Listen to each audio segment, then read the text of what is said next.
Moscow and Moscow region, the 17th of May, a mass attack of UAVs against residential houses. 3 people killed, including an Indian citizen, 4 people injured. In Moscow, 12 builders from the Moscow refinery injured. Ryazan region, 15th of May, an attack an apartment building of Ukrainian UAVs. 4 people killed, including a child.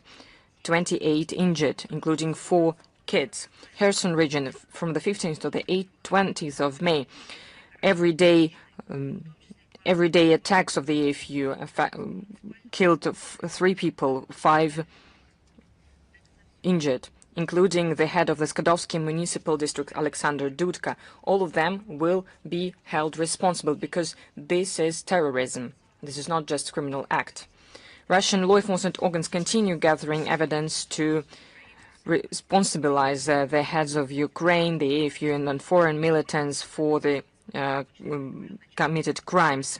12 years of sentence were given to Roman Chebanenko, the head of the detention facility in the city of Kropivnitsky, who was not implementing the Geneva Convention relative to the treatment of prisoners of war of 1949 and was physically abusing the Russian prisoners of war, and he is internationally wanted. The 17 and 13 years of sentence in absentia were given to the Sweden and British militants Nils Daniel Dahlgren and Simon William Dalby. They are also internationally wanted. Life sentences in absentia were given for the crimes in 2023-2025 in the Kursk and Belgorod region to the Ukrainian militants Alexander Borsh, Oleg Patrick, and Dmitry Primakov. 14-year sentence was given to Andrei Tsit. Terrorist crimes committed an organized group since 2022 to 2023 in Ryazan region against the facilities of the Ministry of Defense of Russia. Railway, 30 years were given in absentia to the citizen of Ukraine, Artem Klassen. 23 years of prison for the crimes committed in 2019-2022. The person giving orders about artillery strikes against civilian sector of DPR, Ukrainian terrorist Alexander Lutsenko, and all of them are internationally wanted. And you can see what Zelensky is doing amongst all of this. Yesterday, on the 20th of May, it was 7 years since the inauguration of Zelensky. In 2019, he was presented at the elections and won under the motto of the restoration of peace, justice, fight against corruption. Just remember, during the election campaign at the beginning of his presidential mandate, Zelensky made a lot of encouraging statements giving hope for people, and people gave him his votes. At the time, people were very tired of fratricidal war unleashed by the victors of Maidan. They were tired of infringement of the rights of the Russian-speaking people, persecution of the canonical Orthodox Church, rewriting of history, turning Ukraine into anti-Russia. They believed in Zelensky and his whole team that tried to persuade them that they are going to restore peace, restore justice, and they will restore law and order. They return Ukraine to normality. But I'll remind what Zelensky said when he was entering his duties. I'm not afraid of making complicated decisions, Zelensky said. I'm ready to lose my popularity, my rating, if it is necessary, without any hesitation, said Zelensky. I'm ready to lose my position so that there was peace. But today, all those words clearly have turned into something absolutely opposing, that is a mockery of everything that he was promising. He's clinging to his position, to everything that could preserve his power, but not for peace, but for war. Today, it's absolutely clear that all the election promisings of Zelensky was a cynical lie, and a young, promising, so-called president of peace turned into a bloody usurper. The corruption in Ukraine has become a byword. It penetrates the whole system of power in Ukraine, including the close circle of Zelensky and he himself. At the same time, ordinary Ukrainians die in butchers' assaults. For what? For golden toilets of Timur Mindich or elite jewelry of Yelena Zelenskaya. So that all this bunch of people in Ukraine could go abroad and have fun there, so that they would transfer millions or even billions of finances that were stolen for the future of their... Видимо, проживать точно не на Украине, как они же сами об этом теперь уже не стесняясь говорят, как бы насмехаясь над теми гражданами Украины, которым выпала иная участь. В интервью ведущим западным СМИ во время избирательной кампании Зеленский тогда говорил, опять же, прямая цитата, статья 10 Конституции Украины, украинский язык, государственный язык, страна и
perhaps even illegally, and immediately receive temporary protection. And that's the reason why the European Union has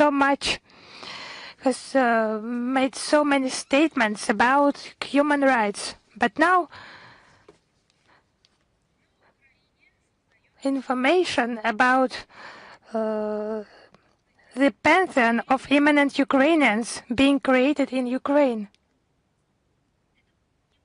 We have already mentioned this intention to create this so-called pantheon. It was not a joke on the 1st of April, at our 1st of April briefing, no. The Ukrainian Ministry of Foreign Affairs has identified 98 such burials in 21 countries.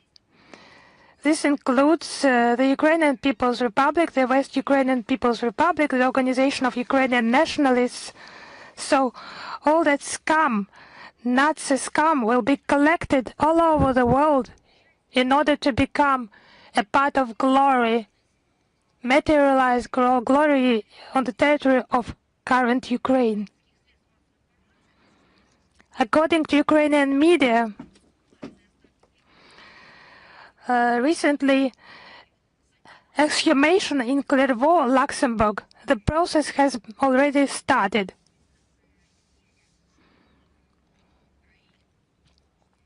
So people, initially from Ukraine, writers, painters, poets, public figures, their monuments are destroyed. The memory plugs are destroyed. Just have a look. Odessa, the monument to those who have created this city, it has been destroyed. Some neo-Nazi medals are made from the material of this monument. But that Nazi scum, memory plugs are installed and their remains are collected all over the world. And Ukrainians will be made to pray for their ashes.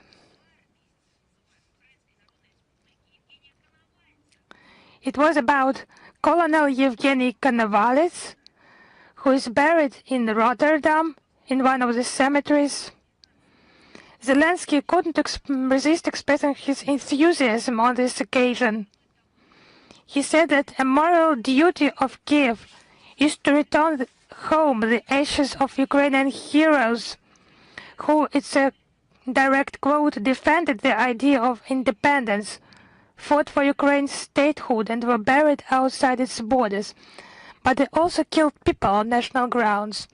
Zelensky obviously forgot to mention that.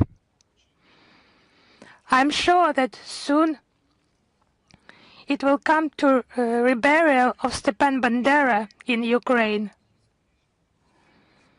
But not a piece of advice, but a demand by Kiev regime. Do not forget Khanka. Just prepare a special place in this pantheon to him. It will be a pearl, obviously, of this hell alley of anti-glory. Against the background of a new round of corruption scandals surrounding Zelensky in a Sokol and forced mobilization, Bankova is clearly attempting to calm the flames by redirecting public attention to the sacred figures of Ukrainian neo-Nazism, thereby trying to raise morale in the army and patriotism among the population, encouraging them to unite in the name of an uncompromising, as they have said, fight against Russia, and to honorably rebury those figures in the aforementioned pantheon. I would like to once again emphasize that this place is unlikely to be revered by the residents of Ukraine. Their ancestors fell victim to the terror of aggressive Ukrainian nationalists, who repeatedly betrayed their compatriots and loyally served their oppressors. The above facts confirm the urgency of the task of denazification and demilitarization of Ukraine and the elimination of threats from its territory. All these goals will certainly be achieved, as the Russian government has stated on many occasions. So now Tulsi Gabbard has made statements about examination, investigation into biological laboratories. How many do you think are located on the territory of Ukraine? I would remind you 40. Over 40 biolaboratories are situated in the Ukrainian territory. We have repeatedly drawn attention to the international community's attention to the dangerous and unregulated U.S. military biological activities outside of its territory, including in Ukraine. Pentagon military biological programs on Ukrainian territory in violation of the Biological and Toxin Weapons Convention. We have mentioned this issue during our briefings and briefings by the Russian Ministry of Defense, thanks to Igor Kirillov.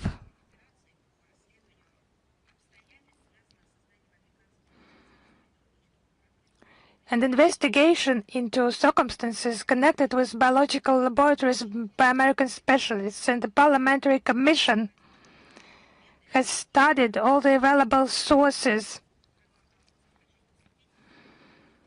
Also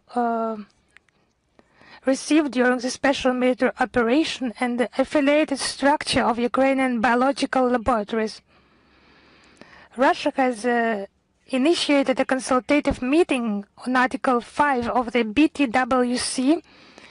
It's about a meeting in Geneva on the 5th and 9th of September 2022, as well as discussions on this topic at the UN Security Council. And the 9th BTWC Review Conference in Geneva in November 28, December 16, 2022. Allegedly, it's about disinformation. No, there is no disinformation. And Americans, they will be checking that. That's what this civilized international community, it has denied that before.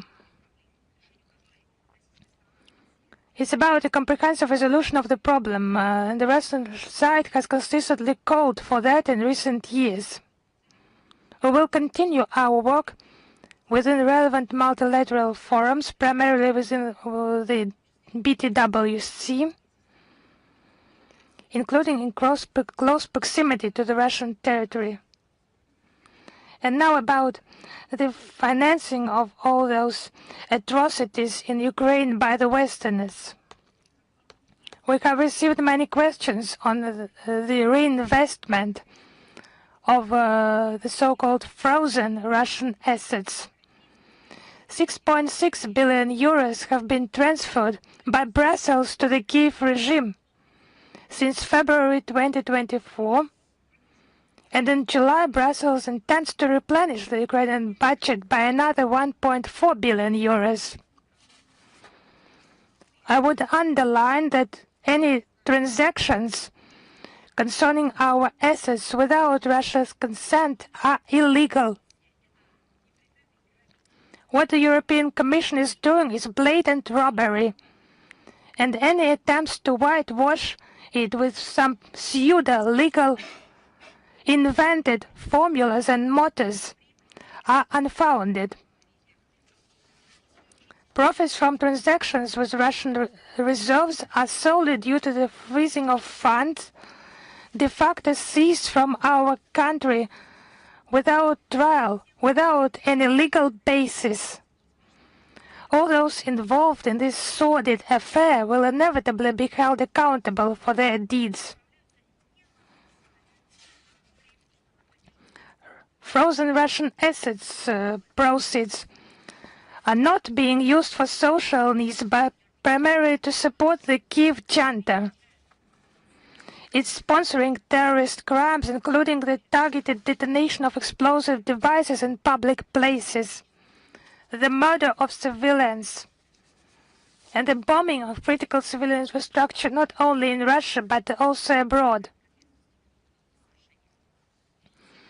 The Kiev regime not only fails to investigate terrorist crimes and to hold those responsible accountable, but deliberately creating a safe haven for terrorists on its territory. I would remind you, it's the bombing of the Crimean Bridge. 5 civilians were killed. Car bombing in the Moscow region where Daria Dugina was killed. Detonation of an explosive device at the street food bar in St. Petersburg where journalist Vladimir Tatarsky, Maxim Fomin, was killed. The so-called Russian Volunteer Corps terrorist organization attack in the Bryansk and Belgorod regions in the 2nd of March 2023 and May 22, 2023 respectively. The car bombing where right and public figure Yevgeny Prilepin was attacked and injured, and his driver Alexander Shubin killed. Terrorist attack on the Crocus City Hall in Krasnogorsk, which killed 145 civilians and injured over 550 civilians. Neo-Nazi battalion's crimes in the Kursk region, including the murder of 22 civilians in Ruskaya Perechna.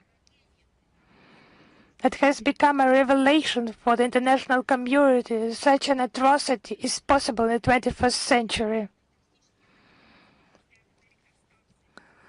Multiple terrorist attacks against the Zaporizhzhia nuclear power plant in Energodar, Zaporozhye Oblast, including artillery, missile shootings, unmanned aerial vehicles attack, posing a risk of nuclear catastrophe, attack against Metagas LNG tanker near the coast of Malta in the Mediterranean Sea. All the mentioned and many other, it's just not a full, not a comprehensive, but a symbolic list. And other terrorist crimes. Russian investigative bodies have opened and investigated criminal cases. Evidence has been obtained on the implication of citizens. Verdicts have been issued on some cases.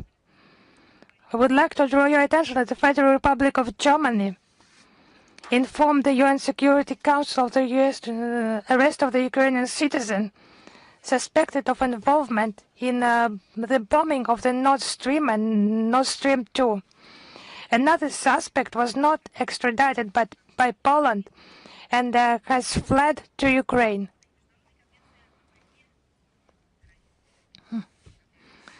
Ukraine has been presented with claims based on the International Convention for the Suppression of the Financing of Terrorism and the International Convention for the Suppression of Terrorist Bombings. So any use of frozen Russian assets for terrorism should be regarded as terrorist financing.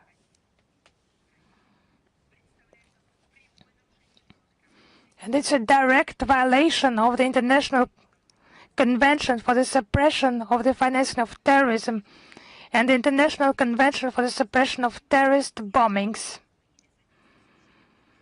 Apart from terrorism financing and other international crimes, it's also about a violation of sovereign immunity of state property, which stems from the principle of the sovereign equality of states, Article 2, Paragraph 1 of the UN Charter.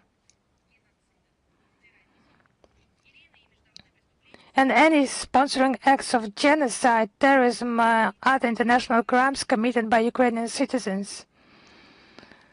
We will make the relevant claims about them, and we will demand compensation for the damage caused to our country in accordance with international law.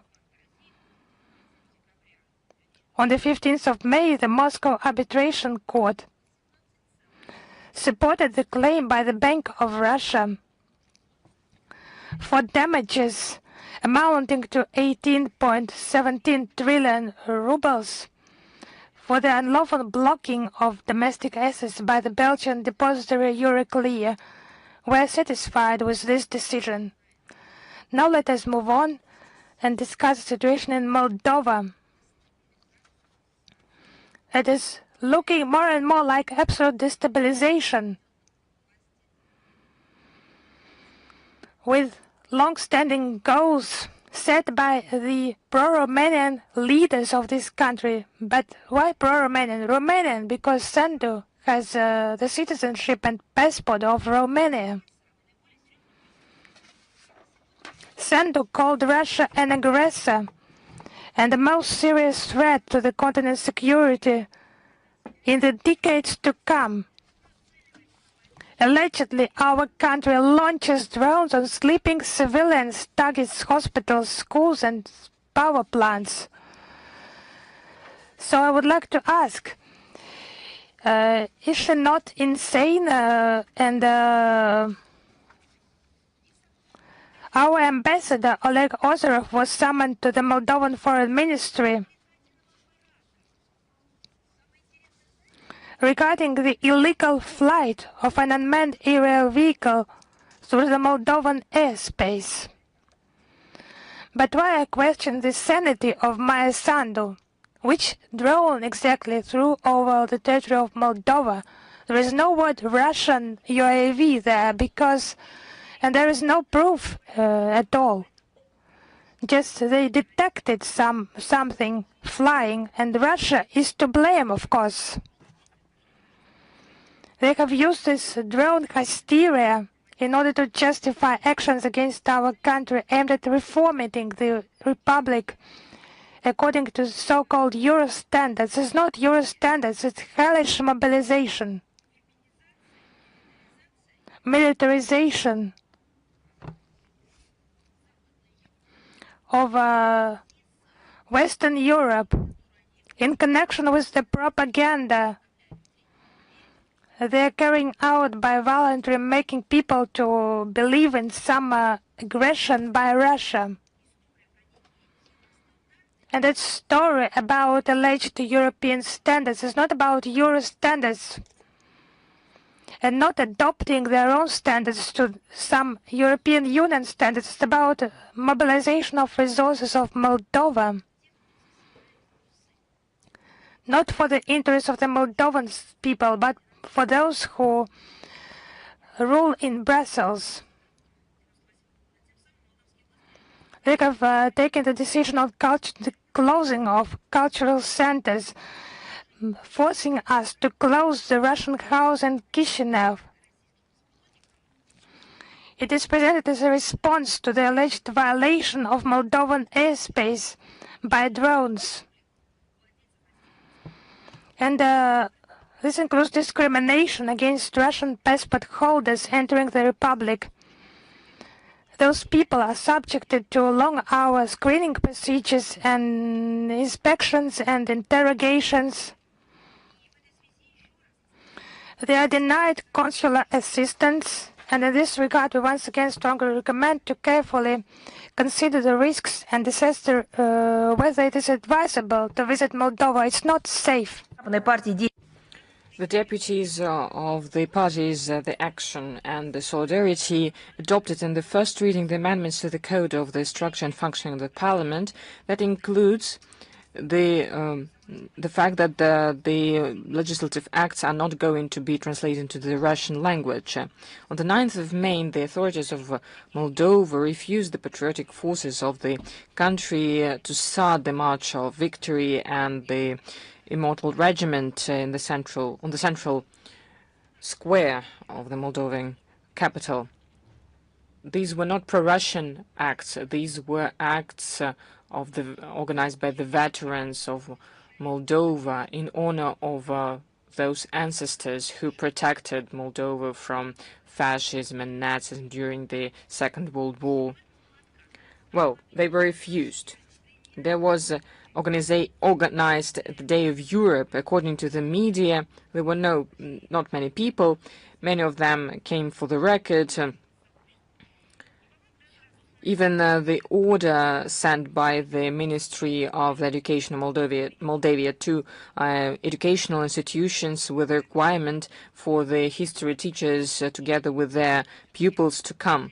But it didn't help because the teachers of history know the history of Moldova and they want their pupils to become zombies because of this propaganda trash.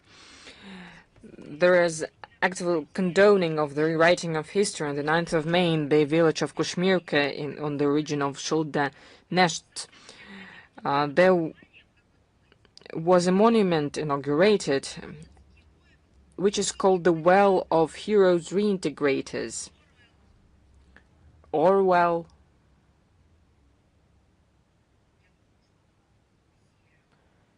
and I think all his ancestors, and Platonov, and Saltykov-Shchedrin, they have nothing.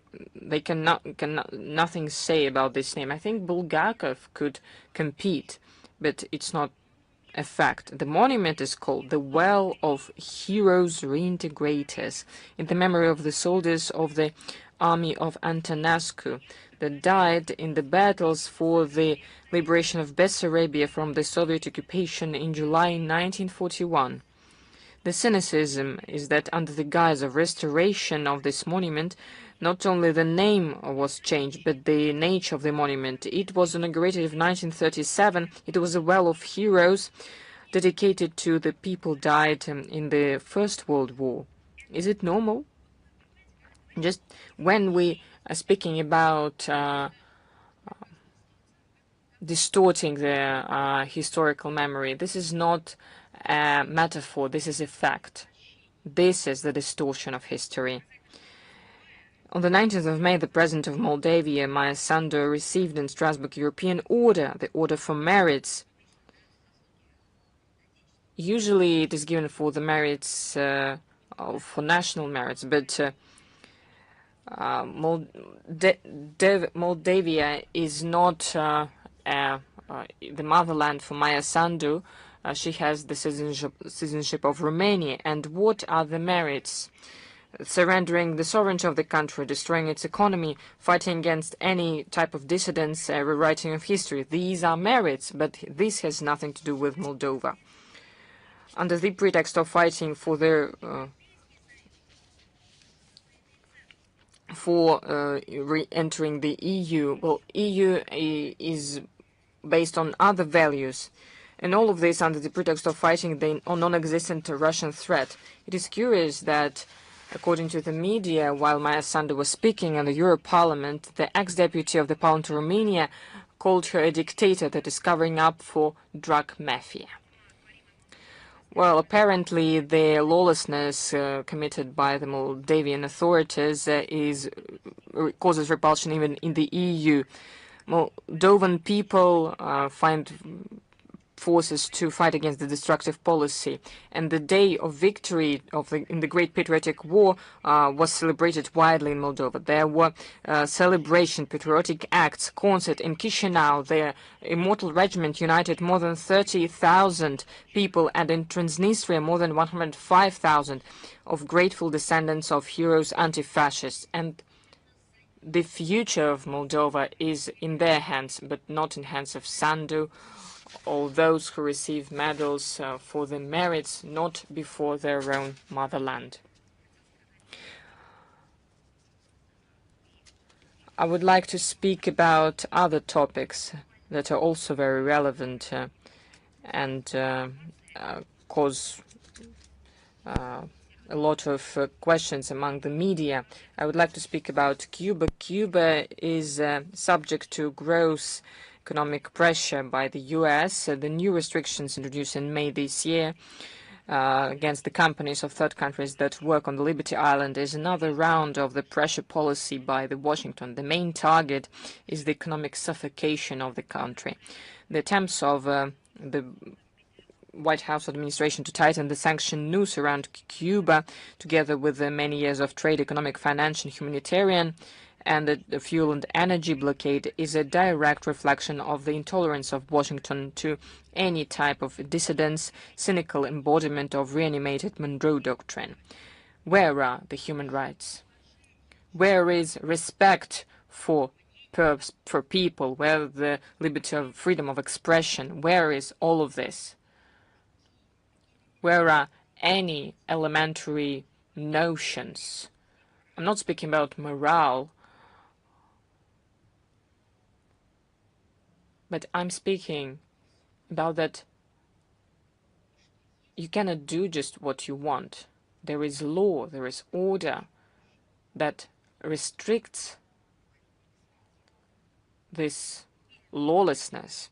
I'm sure that the heroic Cuban people that demonstrated loyalty to the ideals of freedom, independence, social justice showed wonderful resistance and courage in the face of challenges, will preserve its unity and the firmness of spirit, will protect its national interests. We stand in full solidarity with Cuba, and we condemn any attempts of interference into internal affairs of the sovereign states, intimidation, or use of illegal, unilateral, or restrictive measures, blackmail, and threats. We will support actively our brotherly Cuban people in this complicated period, and Habana was informed about the modalities of all of this. Japan. On the 12th of May, the Foreign Minister of Japan, Motegi, said that the relations with Russia are important, but they are not going to change anti-Russian foreign policy course. So the dismantlement of the positive baggage accumulated over the time of bilateral ties was started by initiative of Japan.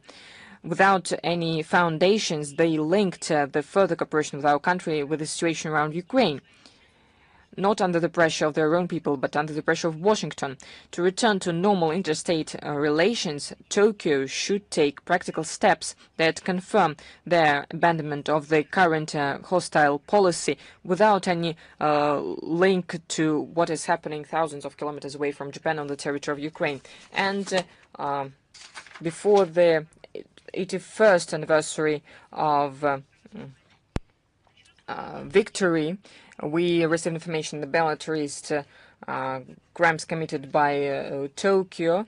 This is confirmed. The results of the Khabarovsk process. The General Prosecutor's Office in March, April this year officially informed about the sentence to 55 Japanese citizens, and the full text will be published on our website. All those people whose names are going to be given there participated in the subversive spy activities on the Soviet Union. Those in those lists were killing prisoners of war, were using violence against them. They were engaging in banditism in the 1945. After the review of these constitutional decisions, it was confirmed that these people cannot be rehabilitated, and their blame is fully confirmed. We will continue our work on the crimes of the militarist Japan. In May this year, in Blagoveshchensk, there was an exchange of archived documents between Russia and China. The solemn ceremony related to the actions of the Regiment 731 was conducted in the context of the 16th scientific conference between Russia and China about the prospects of further development. The documents were presented by the director of the research center that is working of the Regiment 731.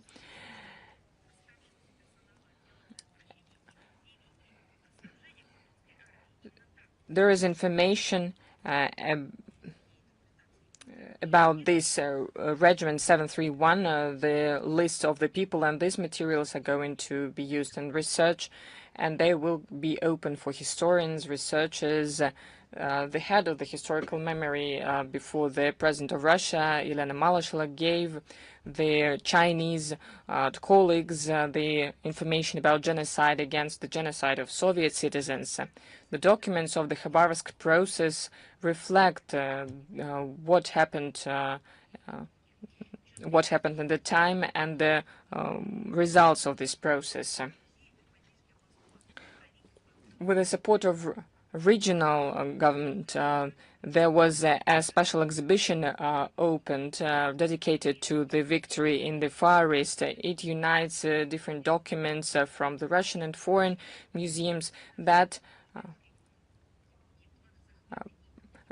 tells about the plans of Militarist Japan to colonize Russian lands, as well as about the military crimes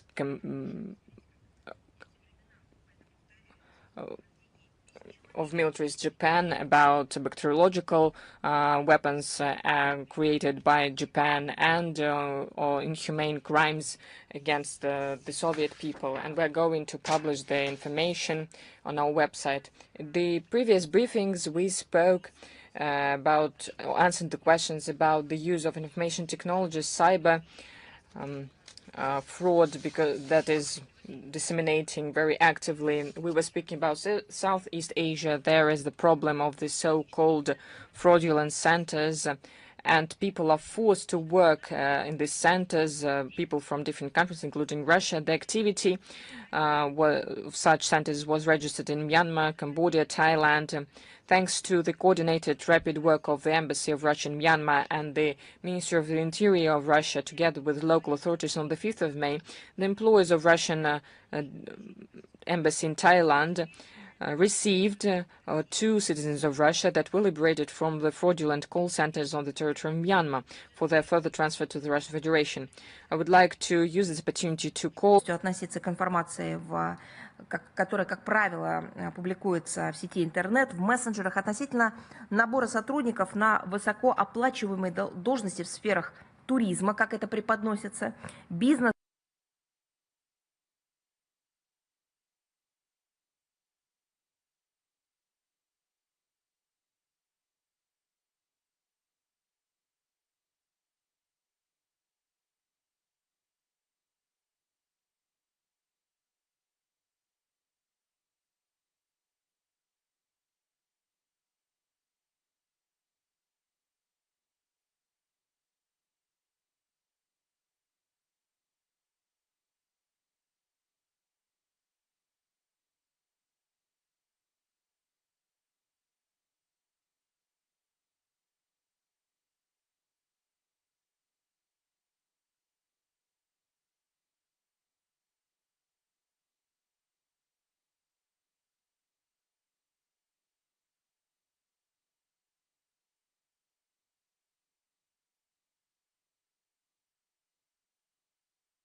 and representatives of foreign and Russian media need to be accredited. There will be a link in the text version of the briefing. The deadline for accreditation is today. It's very important today. It is the deadline on the 21st of May. If you want to make your reports, please hurry up. The link will be available in the text version of this briefing. And I'm ready to answer your questions. Is International Live with us? Dear colleagues, good afternoon. Is International Live with us? I cannot hear you. I see you, but I think I cannot hear you. Is the International Live not with us? So let us move on then. We will go back to the International Live a little bit later. Is it Zvestia with us? Yes, hello, Madam Zakharova. We have two questions. The first one was the assessment of the Ministry of Foreign Affairs of the West response to Sarmat testing. And the second question is about a call to Transnistria residents to be cautious and not to hurry in receiving Russian passports. So will Moldovan authorities put obstacles to this process, in your opinion? So let us start with your first question. Information about the testing of Sarmat was made public by Sergei Karakayev in his report to the President Vladimir Putin. Those tests have been planned, and additionally you can address the Ministry of Defense of the Russian Federation, and I think everything has been stated in the report to the President. Now about the second question. Let us start from the beginning. On the 15th of May, President of the Russian Federation, Vladimir Putin, signed a decree on citizenship for Transnistria residents. It was for the aspirations of many Transnistria citizens, residents, and it's connected with reckless actions by official Chisinau governed by Sandu. This multinational region connected with solid historical ties to Russia. It's inappropriate. Such a reaction and such statements, they should be treated as statements by insane people. And as for the threats voiced by Zelensky, he has mentioned the possibility of forced action against Transnistria. He's threatening everyone, the entire world, not only the residents of Transnistria, but also the Eurasian space. And he thinks he governs the god and holds him. But it's not the god, of course. And he has not got his beard, of course, but he's holding something strongly. So the head of the Kiev regime intends by himself or together with Moldova, that's his statements, he intends to deal with Transnistria. And we would like to warn any aggression against our compatriots in Transnistria will be we will respond immediately and adequately. The Russian Federation is ready to use all the means for ensuring their security. Now about the statements by the Moldovan Prime Minister. who has called upon residents of Transnistria to be cautious and not rush to obtain Russian passports. So they like to dwell on the topic of human rights and freedoms in Tiraspol, and they interpret this topic in some one-sided manner. And this warning by Alexander Munteanu, it reveals the true attitude of the Moldovan authorities towards the legitimate, inalienable rights of Transnistrians. They should decide for themselves which citizenship to acquire. And it's a caricature, because Maya Sandu herself has a citizenship of another country, and she has not abandoned it. So the Transnistria citizens, they should decide for themselves which citizenship they need.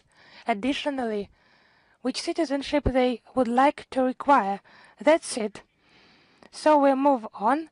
Is Ria Novosti with us? Yes, hello, Madam Zakharova, Christine Rodriguez, Ria Novosti. We have 2 questions today, if you allow me. Thank you very much. The first one, how would you comment the entry into force of the agreement between the government of the Russian Federation and the Kingdom of Saudi Arabia on mutual visa-free regime to honor the 100-year anniversary of relations between the 2 countries? Yes, actually on the 19th of February 2026 it has been a memorable date, 100-year anniversary of the diplomatic relations, and our country was the first to admit the Kingdom of Hijaz, Nejd, and other regions that have joined the Kingdom of Saudi Arabia.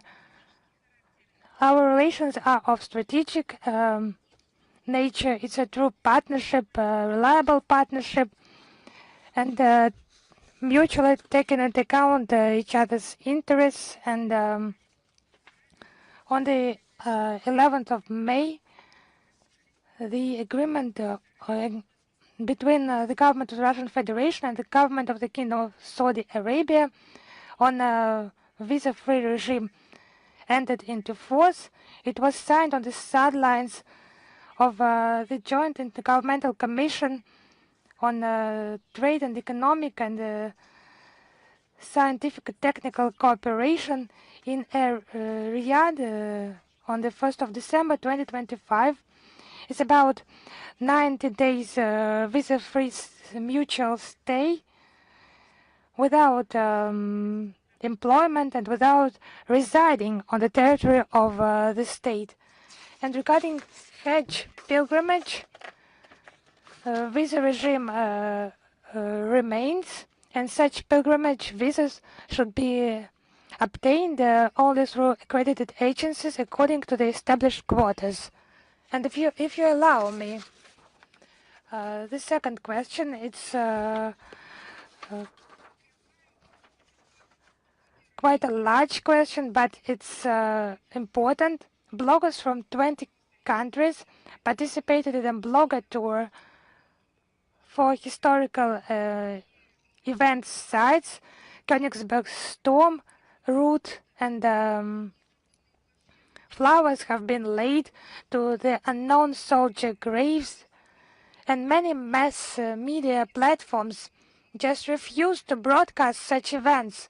So bloggers, they just become not only guests but soldiers of information front, I would say. So I would like to learn in detail how the Foreign Ministry of Russia interacts with young people in conveying information to the international audience. Thank you very much.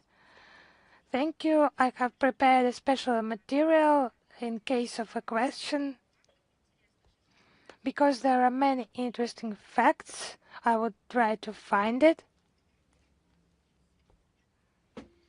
Just a second, please. If I cannot find it, yes, I have found it.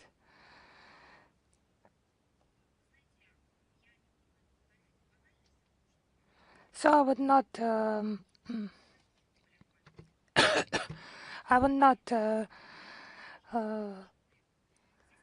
repeat some banal things about preserving the memory of our ancestors, working with young people. I would like just to cite the facts in this context.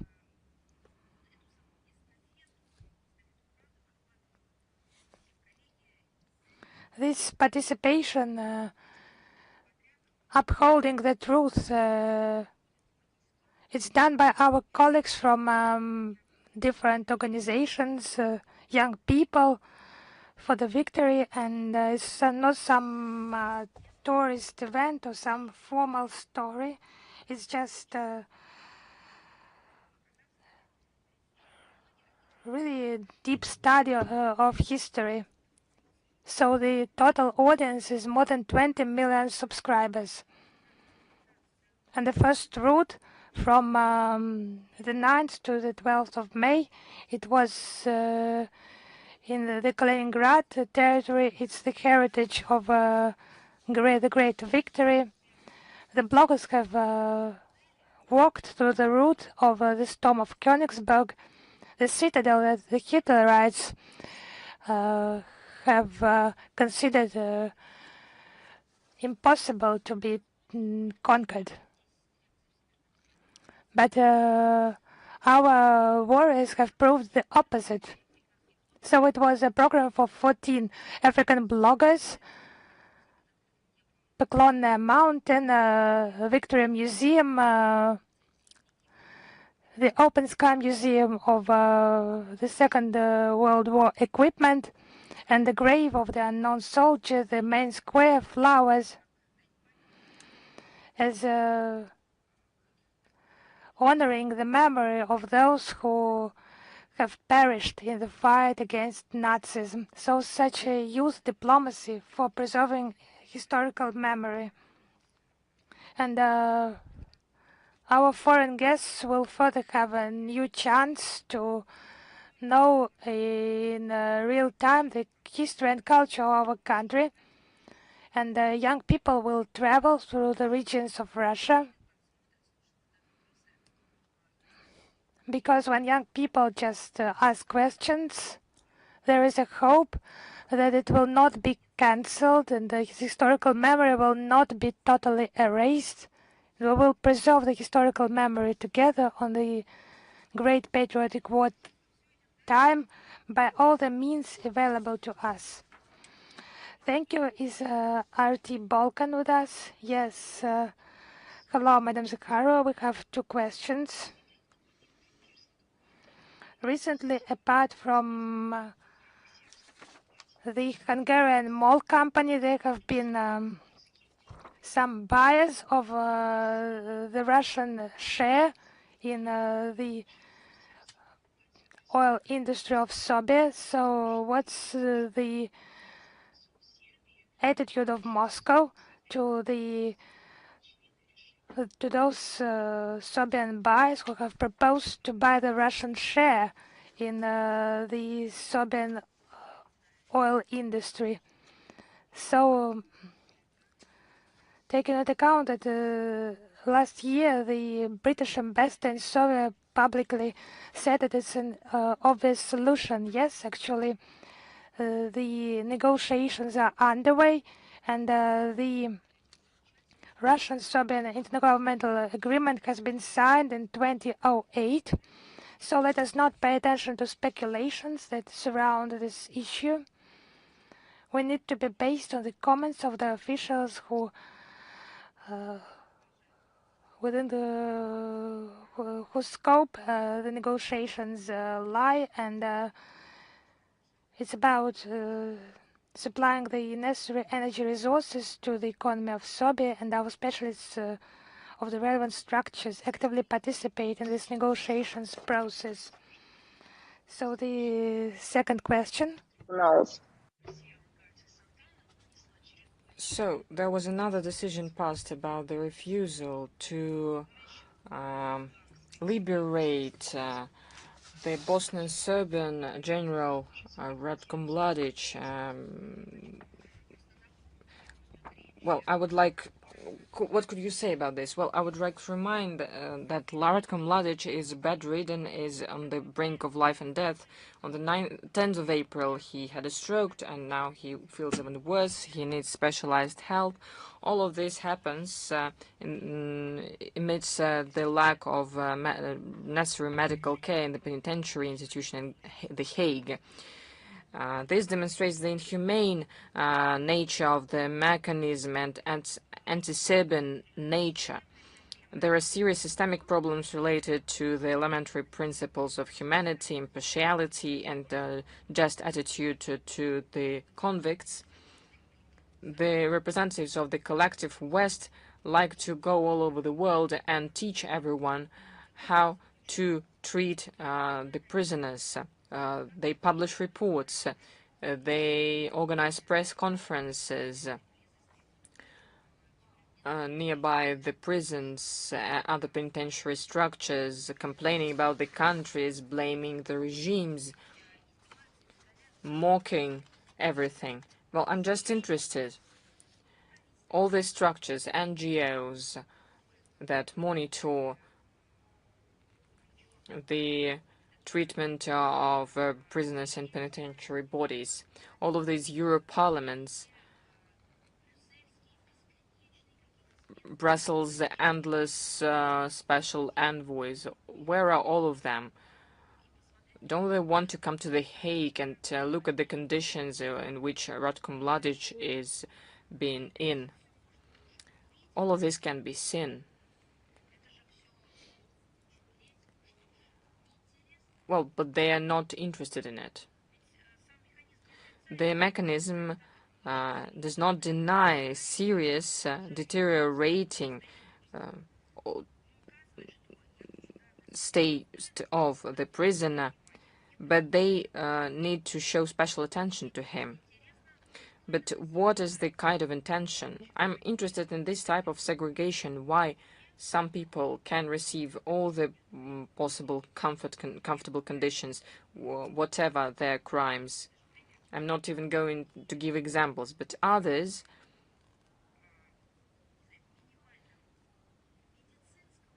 cannot receive even minimal medical care.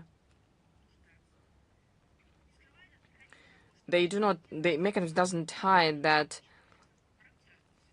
there are precedents of giving freedom to someone because of their medical conditions, but there are no conditions for Ratko Mladic to be liberated, because as I said, according to the mechanisms, they need to show special attention to this situation.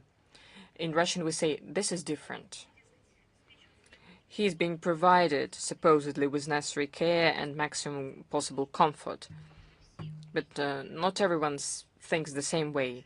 In this regard, the decision of the mechanism focuses on the necessity to condemn the actions committed by Ratko Mladic. That is why the demonstrative punishment is more important than humanity. That was always supposedly an important part of their own mindset and international justice in general. So, in fact, this is a demonstrative torture of terminally ill person. So they're not even hiding this segregational nature of their actions. We will react to this outrageous case of demonstrative punishment in the Security Council and the UN General Assembly. We'll dwell on it in June during the review of the actions of this so-called mechanism. According to the UNSC resolutions, we will insist on closing this, in fact, punitive structure. Let's continue. Sputnik, Moldova. Are you here? Good afternoon, Ms. Zakharova. Yes, we're here. Hello. Kisilov Ilya, Sputnik, Moldova. Well, I have a question. The President of Moldova, Maya Sandu, after receiving the European order, gave an interview to Deutsche Welle and answered several questions.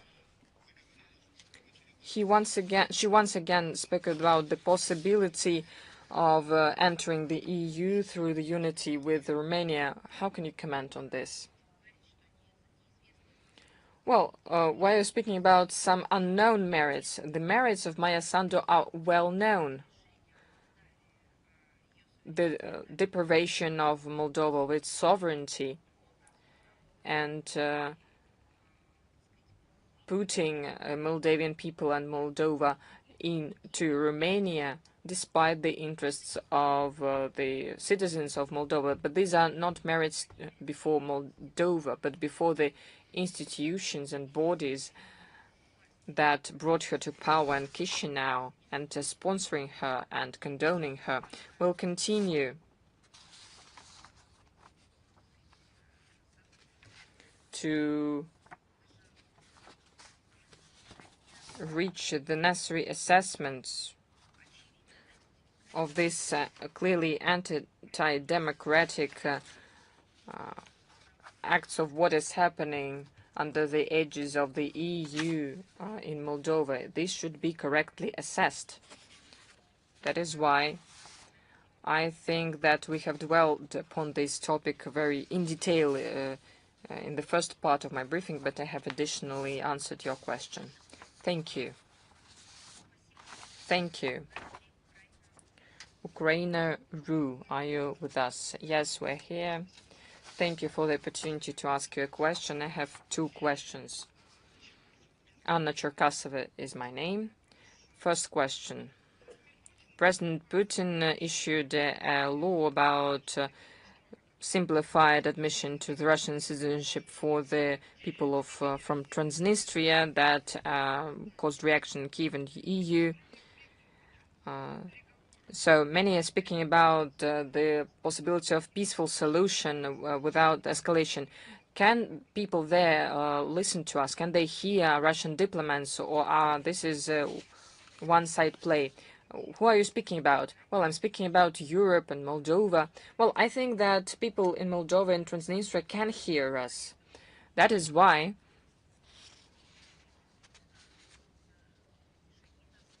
there were steps taken for the aspirations and desires of the people who live there.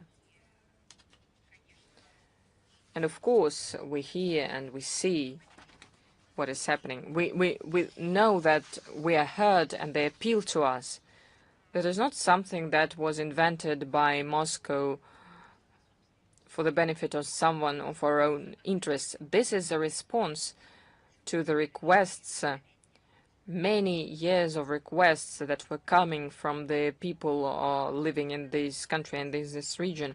As for the EU, this is not the issue of some physical shortcoming that they cannot hear us. This is the impartiality. Speaking about the Brussels bureaucracy, they instructed to be implementing such a policy. We can say that they're ill-educated or have no experience or bad professionals, but this was the goal, so that there was no conscience starting to function at any stage, so that they could implement such destructive policy for Europe itself. There is nothing to prove. This policy is aimed at de-escalating the conflict potential.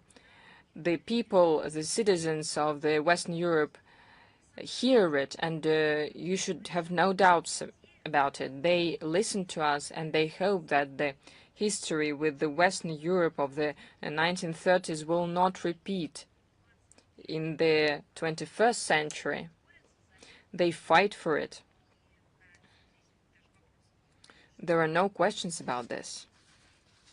Thank you. And the second question, what would you say about the Russian exposition at the 61st Venice Biennale?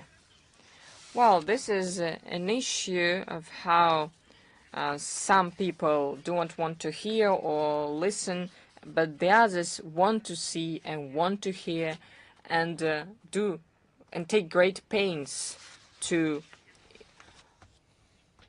influence the situation. I'm going to find the information that I prepared for this, because I think that is the story that should be described in textbooks, because the way it was developing was in fact very dynamic and dramatic sometimes. Truly, I think that it was self-revealing for those people in the West who were trying to thwart it. Just a moment, I'm going to find it. Just a second.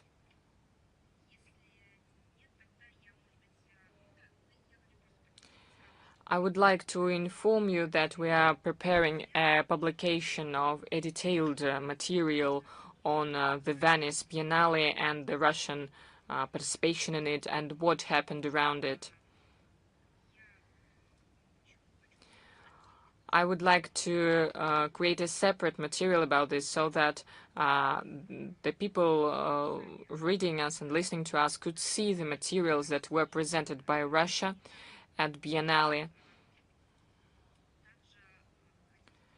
And I would like to give links to the necessary resources. So briefly, I'm going to speak about this, but I will provide a detailed material. In Europe, as you know, there is anti-Russian hysteria that is being unbridled. The people that are promoting it have been instructed to do this. They're trying to cancel Russian culture. Well, it is not being spoken about openly because they understand that it sounds in the context of absolute neo-barbarism. But they do everything they can, take great pains to disrupt expositions and other cultural events. But Russia participated, even partially, in the 61st Venice Biennale. The Brussels and Italian Russophobes did everything with the support of Ukrainian radicals and Relican extremists to prevent the opening of Russian exposition in the context of the preview of Biennale. Our delegation received open threats. There was a real danger for harsh provocations. The organizers of the festival were under unprecedented pressure to prevent at any cost the return of Russian modern art to Venice. Well, the place where the Russian exposition was organized was not given for us for free. It was not it wasn't that we took somebody's place. It is our building. It belongs to our country. Everything that was done to prepare this exposition, as always, was done strictly according to the charter, to the norms and regulations and tradition of this cultural event. We always thought that this event is an event dedicated to culture, but those Russophobes and nationalists and neo-Nazis, in fact, see the Venice Biennale, as many others corresponding events, as a platform for implementing anti-culture, to cancel not only our culture, but their own culture as well, because when they were jumping outrageously, insulting everyone, preventing people from coming there, this is not culture. There is a thing that we say in any language. They were showing their lack of culture, the fact that they have no culture. And the scale of it was, in fact, an element of true neo-barbarism. We thank the Italian administration that listened to us and took all the measures to ensure the security of Russian delegation at the exposition. It is very interesting that everything happened in the opposing way. All those who wanted to cancel Russian culture, in fact, they created more interest for the Russian culture. This artificially created fuss around the Russian participation in Biennale was a bad service for anti-Russian forces. Their attacks had an opposing result. They attracted to this topic the attention of the local and the world community. The constructively speaking Italian cultural and intellectual circles were mobilized, and they decisively supported the administration of Biennale and depoliticized approach to the art, but they also turned their eye to the degradation of bilateral Russian-Italian relations and the situation in the sphere of security in Europe in the context of Ukrainian crisis. They said directly that they were ashamed about what is happening in the center of Europe. One of the reflections of this activity is something that I'm going to show you. I'm going to give you a quote. On the 1st of May, there was an open letter published under the title "No to War with Russia." Who signed it? A group of Italian intellectuals, political activists, literators, ex-parliamentarians, diplomats, artists, writers, musicians, teachers of universities, cinema professionals, more than 60 people. So let's see who is on which side. Not on the side of Russia, but on the side of those who are saying that culture cannot be cancelled because it reflects the life with all its reflection of peace and war, suffer and struggle, victory and advance. The cancelling of culture is cancelling of civilization in general. And on this side, we see the figures that with their life received the right to be called the cultural figures because they have artistic works that are created, musical works created. They have experience and who is on the side of those who are trying to cancel culture? I don't know what to call them. Orcs, some godless people that did nothing, but only some destructive acts that were financed specifically based on the logic of total, constant, endless destruction of everything. This is what we can see. In this letter, they speak about the danger for Italy to continue the conflict in Ukraine because Rome is directly involved in it with the supply of weapons, uncontrolled receive of refugees, and Ukrainization of foreign policy. They categorically disagree with the decision of Italian government to provide a new irretrievable tranche for Ukraine by the request of Zelensky and the signing of agreement on the production of UAV for AFU in Italy. This Russophobic madness is what the official circles in Italy and Europe are living in right now. There is a question for the Italian media, for Italian journalists. Everything what I'm saying. Would you like to speak honestly about this? Were you banned to do it? If you were banned, it is not our problem. It is your problem. This is your European famous, notorious European democracy, your values, they were taken from you. This is your decision. So we are going to publish material about this. It is going to be a general with photos, with links, so you could see what was presented at the Russian exposition at the Venice Biennale. Let's follow. Thank you. Thank you. Is China Media Corporation with us? Yes, hello, Madam Zakharova. We have some problems with the internet. Please excuse me. If you do not object, I will turn off the video. We have two questions. One of the topics has been discussed many times on multiple occasions, but however, there was a visit, official state visit by the Russian president to China, high-level talks held in Beijing, two sides having signed a joint statement, launch of the years of education announced. What prospects for interaction does it open? So I would say that for me, as an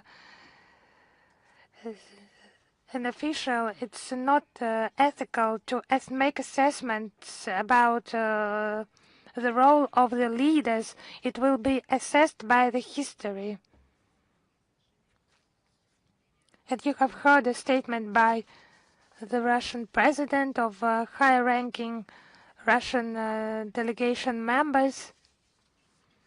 And there were characteristics in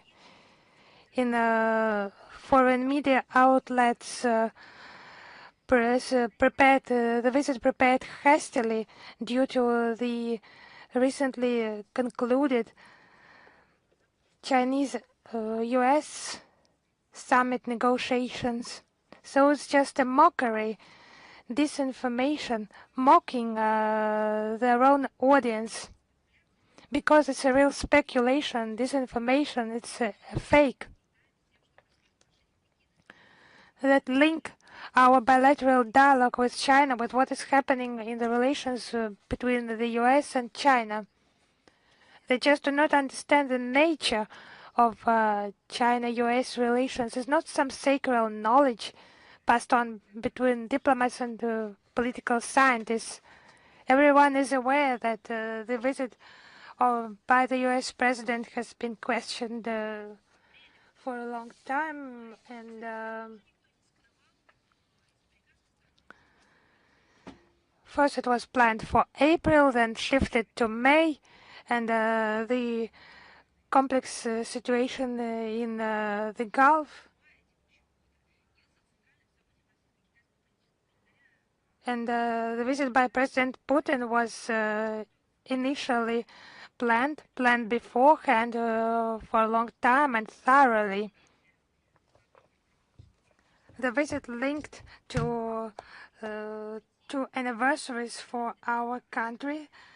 30th anniversary of the establishment of the strategic partnership between Russia and China, and the 25th anniversary of the signing of the Treaty of Good Neighborliness, Friendship and Cooperation. The meetings took place in the atmosphere of friendship and trust. Putin and Xi held talks and signed statements on deepening relations of good neighborliness, friendship and cooperation. A joint declaration on the establishment of a multipolar world and a new type of international relations was adopted. We will cite and post links to those documents in the text version of the briefing. So it was about 40 documents in total.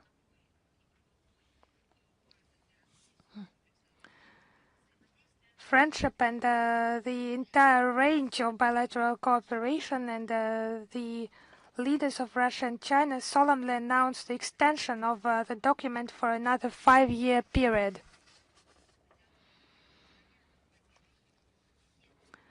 The driving force in the political dialogue is there is not an assessment, but it has been underlined as leaders' diplomacy, friendly relations between Vladimir Putin and Chairman Xi Jinping, apart from negotiations, the heads of state had the opportunity to discuss the most pressing international issues with a cup of tea in a one-on-one format, and the relations are of unprecedentedly high level and demonstrate stability and resilience to external shocks. They are self-sufficient, independent of current global conditions, and are not directed against third countries. Practical cooperation, humanitarian exchanges are expanding. The bilateral trade turnover has exceeded $200 billion. Energy is undoubtedly the main field of bilateral cooperation. It has been demonstrated how vulnerable the global routes passing through unstable regions are. So against this backdrop, the importance of Russian-Chinese cooperation in energy, industrial cooperation, agriculture, science and technology is increasing, namely the Northern Sea route,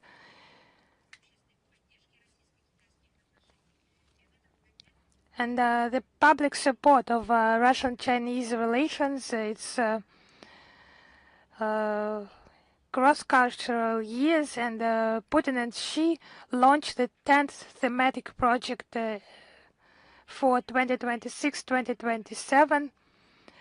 It's a Russian-Chinese cooperation and education, expanding student exchanges, training highly qualified specialists who will be in demand in promising bilateral cooperation projects.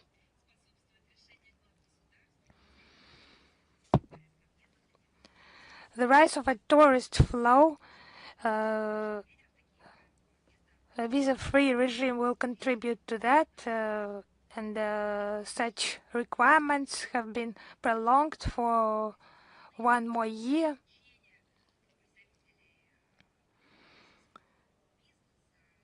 It has been a very good news for Russian businesses and, of course, tourists who have stormed Chinese consular institutions in recent years because of the colossal interest in visiting China by the citizens of our country, and it's such a long-awaited decision that is so in demand. Now it is being prolonged, and I congratulate all of us on that. Close links between in foreign policy between Moscow and Beijing play an important stabilizing role in international affairs. We support the entirety, comprehensiveness, and interrelationship. Our coordinated work within the SCO, BRICS, APEC, and Russia supports the priorities of China's APEC chairmanship this year. The current visit of Russian President Vladimir Putin to China will further strengthen friendship between our peoples and contribute to the well-being and prosperity of our two countries. Of course, I would like to thank the official Beijing and, of course, the Chinese people for such hospitality that has been demonstrated to the Russian delegation and our entire country. It has been very colorful, very sincere, and very beautiful. Thank you very much. The second question, for many years, China and Russia, as global powers and permanent members of the UN Security Council, have fruitfully cooperated in multilateral fora, including the UN, SCO, BRICS, and the G20, making an important contribution to maintaining the post-war international order. The consensus has been reached in further advocating cooperation in global governance. How does the Russian side assess the prospects in this area? How will the two countries continue to jointly uphold international justice and, of course, global strategic stability? Yes, I already mentioned that our countries actively interact in the international fora and have signed the joint declaration on the establishment of a multipolar world and a new type of international relations, the shaping of the future world order and its key parameters. You can study that. It's available. It's about a new type of international relations which Russia and China promise to commit to adhere to, and call on other members of the global community to follow their example. So I think it should be read by those who form the political agenda of their own countries, political scientists community, and of course media representatives. It's actually a document, a strategy, to put it simply, a plan that is a reply to the question, how will the world be further? Because with those crisis events we observe now, after 80 years of post-war world, is there no more opportunity for equal, mutually respectful dialogue? And those Western unclear rules-based world orders, will they dominate, but actually not dominate, but destroy what is good, what is the best, what has been accumulated by our ancestors. No, life is not over, it moves on, and Russia and China has a specific continuation. I would highlight once again that this document sets out the fundamental principles for building equal and international relations of a new type.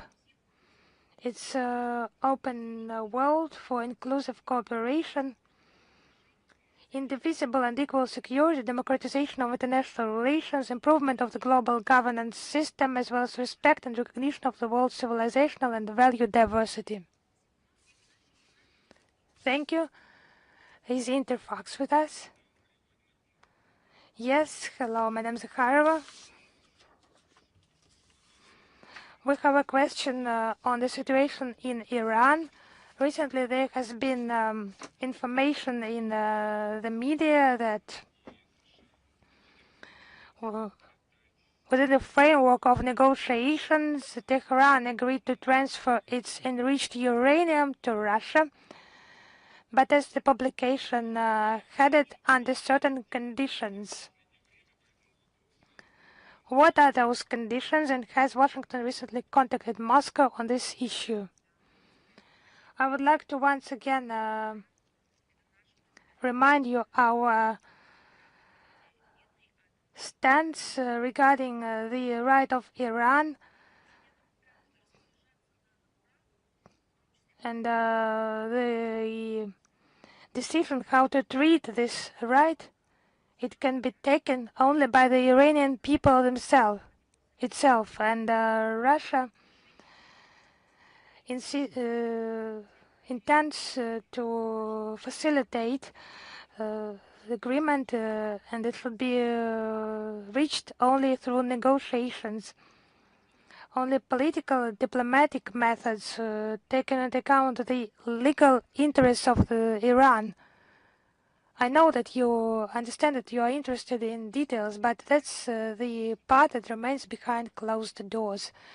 We move on. Is Xinhua with us? Yes. Sorry, we have some problems with the internet. Xinhua agency. Hello, Madam Zakharova. Recent public opinion polls have demonstrated that over 80% of young people in China and Russia believe that Sino-Russian relations are friendly. What do these data indicate? In your opinion, what significance does the support of friendship by young people of both countries have for bilateral relations development? Thank you. I would start with what is the obvious truth. It can be found in the statements by the President of Russia, and I'm sure that the Chinese leader also pays special attention to this, because young people are the future of every country. The quality and strength of ties between young people of the two countries is one of the key factors directly affecting the future of Russian-Chinese relations, and holding in 2014-2015 of the Russia-China youth exchanges. We are pleased, very much pleased with that, with the exceptionally positive dynamics of contacts in this area. It's the opening of the 10th cross years of Russian-Chinese cooperation and education. Education, of course, is about young people.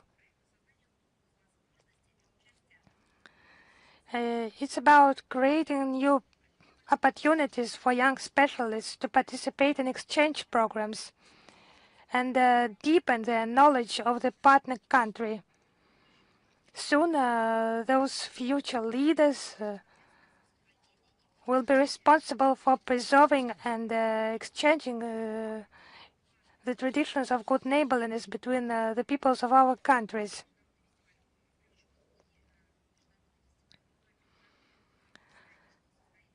By the way, the International Youth Festival has been included in the schedule of key events, and we look forward to the visit by the Chinese youth delegation. I guarantee to you they will like it. And Russia and China try to educate the younger generation in the spirit of traditional spiritual and moral values. It's about shared values, shared ideals, and it's one more pillar of further successful development. Thank you. Thank you. Is Reuters with us? Hello, Madam Zakharova. Yes, Reuters is here. We have a question about Cuba. You have mentioned this issue some time ago, but it's about publication by Access about Cuba having purchased since 2023 of about 300 drones from Russia and intending to use them to attack U.S. facilities in Guantanamo Bay and Florida, as well as American warships. So is this information accurate? And has Cuba asked Moscow for military assistance in the event of a U.S. attack? So I'm just laughing at that, because this publication, how can this be treated?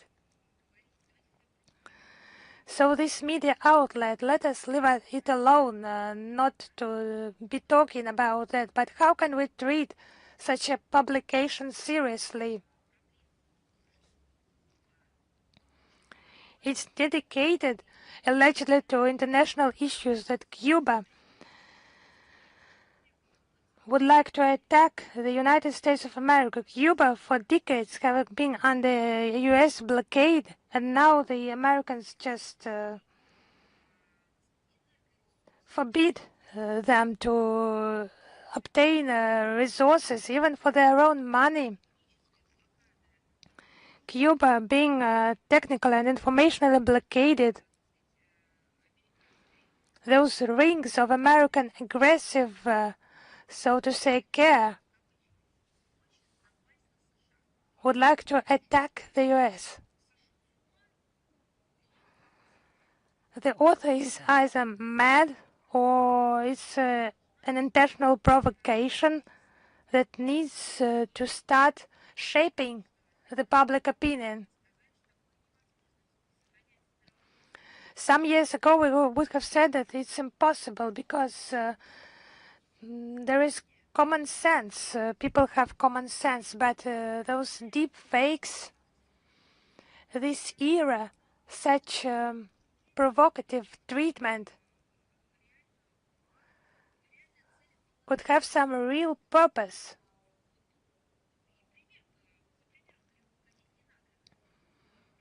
And the example, situation in the Persian Gulf, aggression by the US and Israel against Iran, without any basis that has been committed, and in a couple of days it has been declared by the Western media, by some of them at least, as nearly an aggression of Iran against the US and Israel, and as some of them wrote, against the countries in the region, because Iran has responded, response measures to protect itself from direct bombings and the intentional destruction of its statehood, of its political figures. We see how it's turned inside out in a second, how the information is distorted, how the facts are exchanged by lies, and it's done on the pages of traditional media.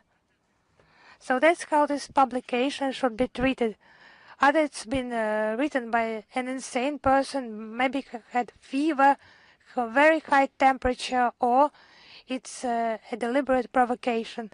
I see obviously here the characteristics of the second, but some characteristics of the first could also be admitted.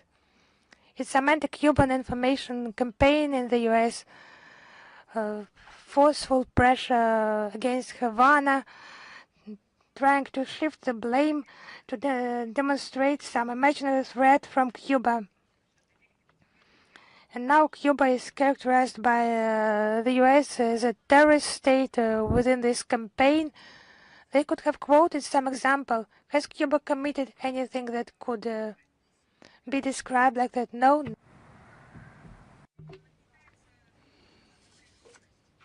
But they're escalating the tensions around the Liberty Island. And the propaganda media has a role to play in this. You were interested what could be the response in case of an attack of the US on Cuba. Has Cuba asked for help, Russia for help? We have contacts with Cuba on all the issues of interest for both sides. Thank you. Thank you. Lenteru, are you with us? Good afternoon, Ms. Zakharova. We have one question today.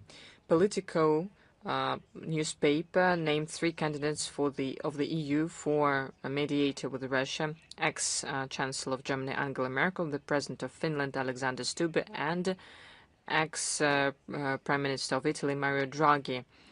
Merkel and Draghi refused this proposal, and there is only Stubb left.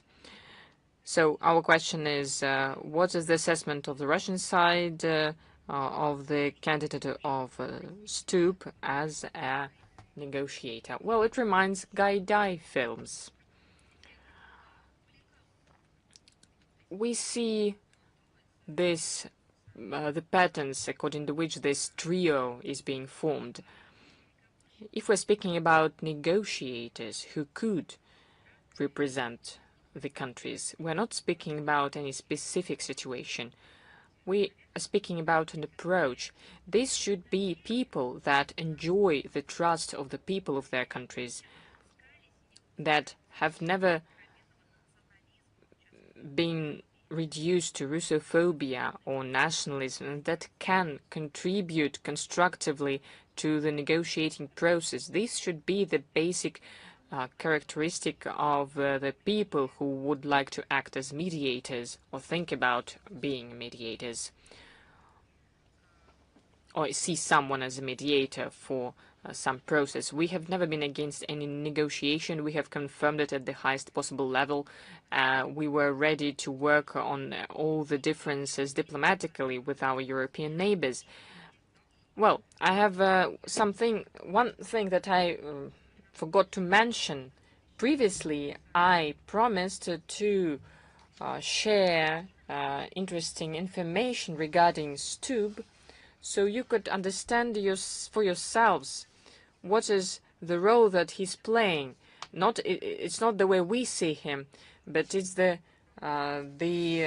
way he sees himself. I think it was a question from Newsroom. So now I'm going to in detail speak about this topic. Stubb makes a lot of statements.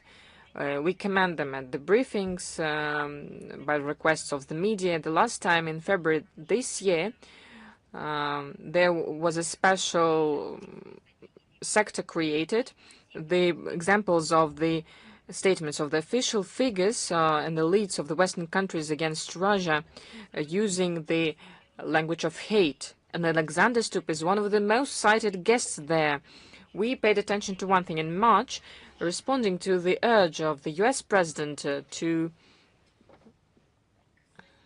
allies to send their ships to the Strait of Hormuz. He urged Europe to suggest President yes, Donald Trump a deal, help an operation against Iran in return for increasing American military help to Ukraine. This is self-revealing Euromilitarism. This is the philosophy and the ideas would be difficult to be invented. Instead of providing help and settling these both conflicts, EU, in fact, if we are reading Stubb, is inciting these conflicts. And they are even escalating the situation. Humanistic principles, the Helsinki spirit that 50 years ago allowed to create the OSCE are forgotten, are rewritten with such statements. The Russophobic revanchism and the desire for struggle are now determining the policy of the Northern Europe. On the 11th of May, in an interview to Corriere della Sera newspaper, Alexander Stubb said that Europe should start an independent dialogue with Russia. So, with one hand, they're going to ask Trump to increase the military help to Ukraine, but at the same time, they're going to present themselves as negotiators with our country. According to Stubb, if the policy of the U.S. Concerning Russia and Ukraine will not correspond to the interests of Europe, European countries should themselves have direct interaction with Moscow. As for the possibility of renewing dialogue, he mentions it once in 6 months. Another quote of the Foreign Minister Sergei Lavrov. He said that if they hope that they are ready to speak with Russia, have negotiations with Russia, and expect that we're going to run there, no. We want to understand what are they ready to speak with us about, and after that we're going to make a decision. But we have to remember one thing. The states of the collective West, including Finland, relied on the so-called strategic defeat of Russia, and they continue to pump the Kiev regime with weapons, military equipment, and other types of assistance. They increase sanction pressure on our country. They are trying at any way to thwart the negotiating process on settling Ukrainian crisis. They're not participating in it, but they're trying to disrupt it, to impede it, hoping that at some point they will prevail. Ukraine will prevail. The leadership of Finland is remembering the times of the Second World War, when Helsinki was helping another Nazi regime to destroy Russia and to conduct genocide against the USSR peoples. They were speaking about the so-called mythical victory over the Soviet Union. Of course, we're going to give links to all of this. The support of Neo-Bandera regime in Kiev has resulted in nothing. But other Europeans and the Finnish people want to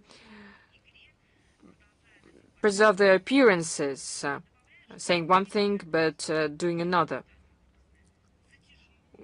There is another quote. They're preparing for a prolonged conflict. Well, what negotiators are we speaking about?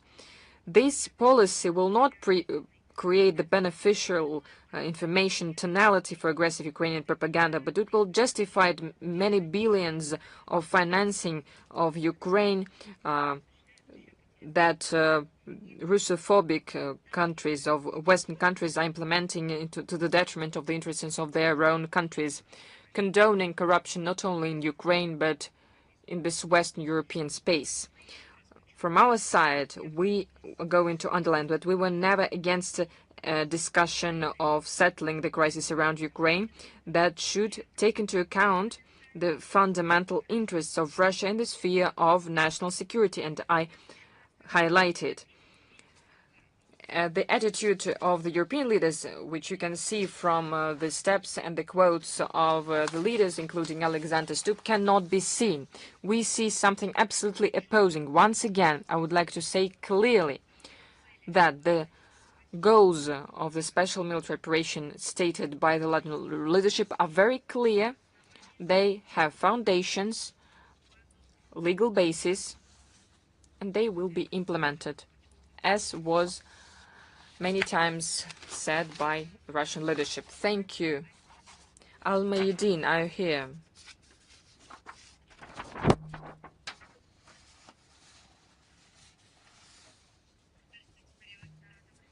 Hello, Ms. Zakharova.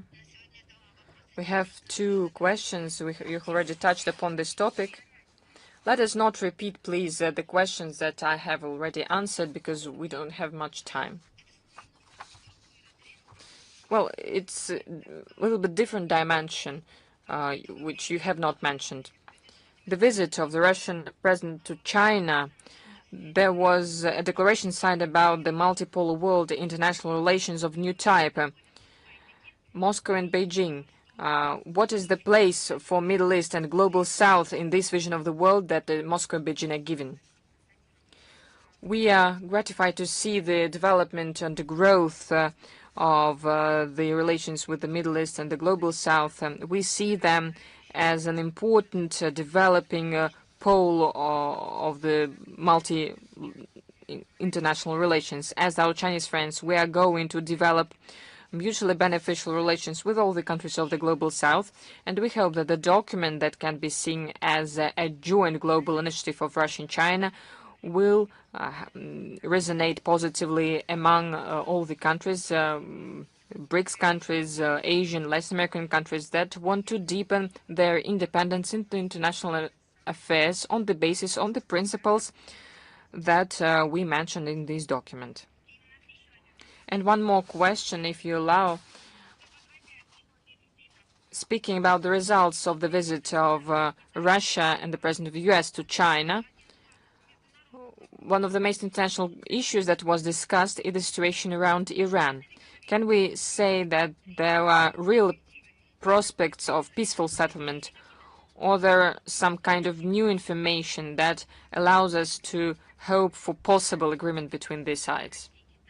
Russia and China think that military attacks against Iran violate international law and the main norms of international relations, seriously undermining the stability in the Middle East and influence negatively the situation in many spheres of international agenda, international life, world life. We think that it's possible so that the sides involved in the conflict would return to dialogue as soon as possible, honest dialogue in order to prevent the dissemination of the conflict, propagation of the conflict. And Moscow and Beijing urge the world community to follow an objective, unbiased policy. Thank you. Let's follow. Rudaf, are you here?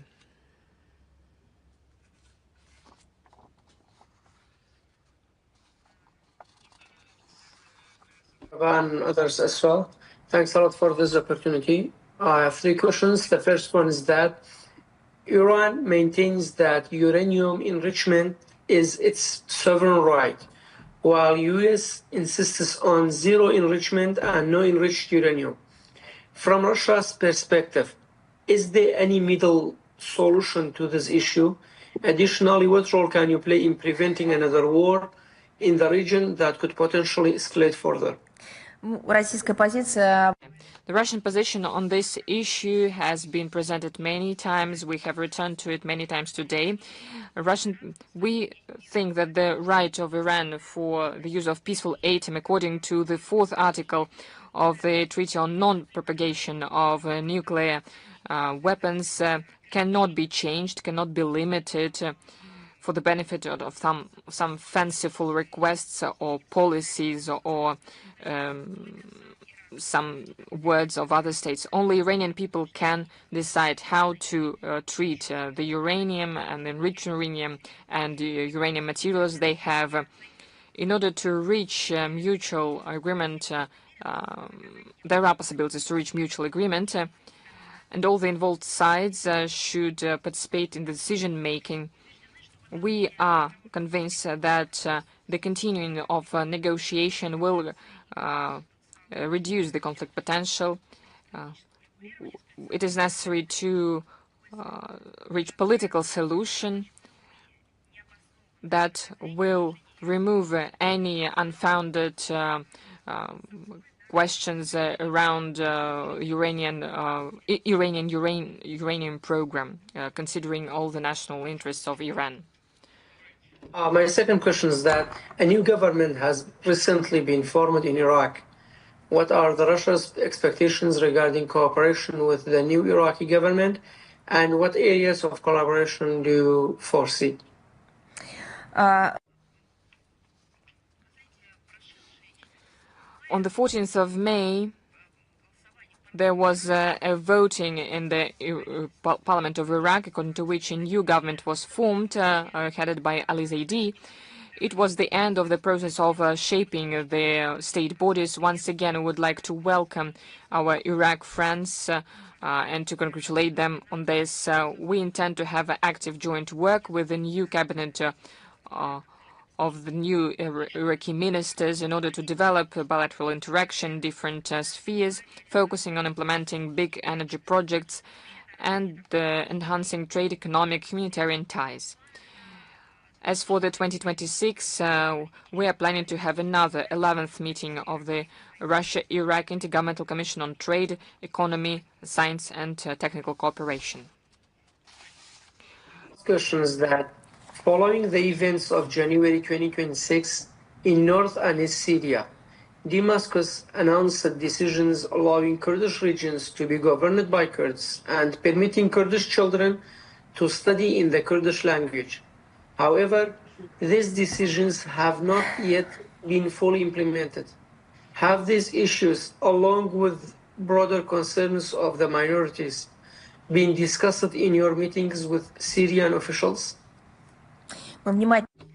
We are closely following the events in the Syrian Arab Republic, where traditionally pay attention to the topic of relations between ethnical and regional groups, so forming the Syrian people. We are convinced that the way for sustainable stabilization in the northeast of Syria and in this country as a whole goes through the wide dialogue aimed at strengthening national unity, consent, considering interests of representatives of all ethnic and religious groups of Syrian community, including the Kurds.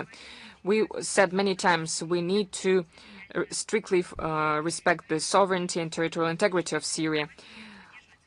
And the leadership of Syria follows the same approach, and we support the attitude of the authorities of the country and the personally President Sharia to ensure the rights of all citizens independently of their nationality or religion. And guiding by our principal position on this issue, we welcomed the adoption of the presidential decree, decree number 13 of the 16th of January 2026. It contains important provisions guaranteeing the rights of Kurds.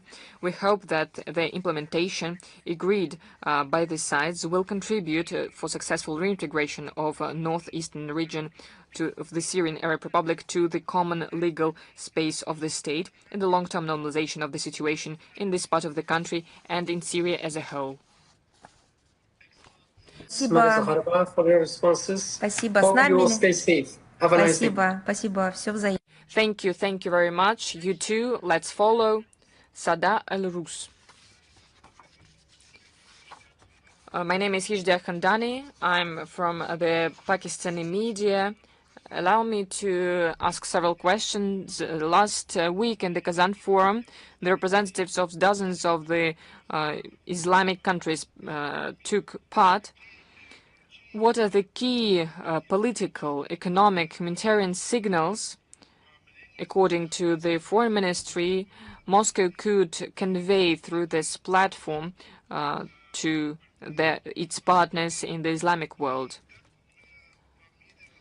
And what is the assessment of the Foreign Ministry of the scale of the international meaning of Kazan Forum? Can we speak today that the forum has become one of the leading platforms for interaction of Russia with the Islamic world and an important element of shaping multipolar system of international cooperation? From the 12th to the 17th of May in Kazan, the 18th International Economic Forum Russia-Islamic World, Kazan Forum, was held, confirming its status of the key dialogue platform where the common approaches are being shaped, as well as the specific steps to develop relations of Russia with the countries of Islamic world. Our interaction with Muslim states demonstrates stable growth, even in the conditions of global turbulence. Today, the OIC represent the third of the external trade of Russia. The number of participants of the forum increases every year, which demonstrates the growing interest of the Muslim community to widen ties with us in trade, economy, investment, financing, humanitarian spheres. More than 100 countries were represented. There was a meeting of the Group of Strategic Vision, the meeting of the Ministers of Culture of Islamic countries, different expositions, conferences, more than around 10,000 people participated in it. More than 250 were eminent guests. And there were more than 500 representatives of the media. And this year, Forum has reached a record according to the effectiveness. More than 160 agreements and memos were signed. The results show that the countries of Islamic civilization are our reliable partners in ensuring security, stability, solving economic tasks on the regional and global level. We're united by common approaches in order to form just, sustainable, multipolar world order on the basis of the UN Charter principles, respecting interests of each other. That is why we're interested in further development and enhancing such ties. If you allow me the second question. In recent weeks, the debate around reforming international financial institutions has intensified. The question is about whether Russia supports the idea of creating alternative global financial mechanisms free from Western influence. You know, we will prepare today and we will publish a special material on this, and we will send it to you. Thank you. Thank you. Is Союзный channel with us? Yes. Hello, Madam Zakharova. Союзный channel. Recently, it has been reported about gradually allowing Russian and Belarusian athletes to compete fully in Olympic competitions, and will any steps be taken to ensure this decision extended to all athletes? So we have had such a phrase that is commonplace when athletes and trainers and teams in all sports, they are banned. Such a powerhouse that for decades has developed sports in its country and helping to do that to those who is interested in this, where sports is honored not only as a means to earn money, but as a healthy way of living, as a part of culture, where classes at school are called physical culture, such a powerhouse, they are trying to ban it. Those are characteristics of their own crisis. I think there are some rationally thinking forces who understand that Russia is mobilizing, it's becoming stronger, and using those challenges to become more powerful. Because such things they are committing, they kill themselves, they kill global sports. Probably they do not care about global sports, but it's harmful to themselves. They have started to realize that. Anyway, more and more international federations are allowing Russian athletes without any restrictions. It's a positive dynamics and motivates our athletes to achieve new feats.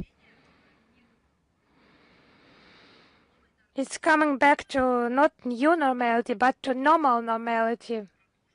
This tendency should continue in the near future. All the restrictions should be lifted. It's an imperative, because those restrictions have been illegal and immoral.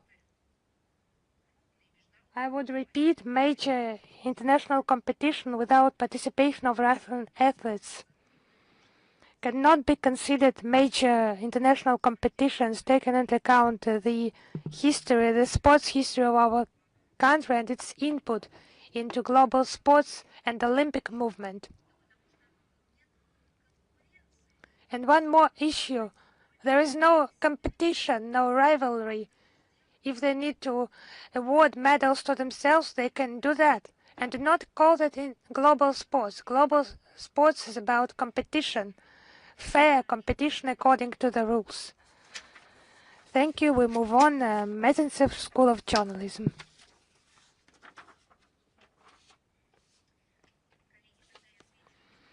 Dear colleagues, and I will reply individually. Yes, hello, I'm here. Madam Zakharova, I have two questions to you. Nikol Pashinyan will not attend the EAU summit in Astana, and he will be represented by a deputy prime minister instead. How is this gesture viewed in Moscow, and how will contacts were maintained if Armenia is totally Europeanized? Yes, we have officially received a notification that Nikol Pashinyan will not be able to attend and be represented by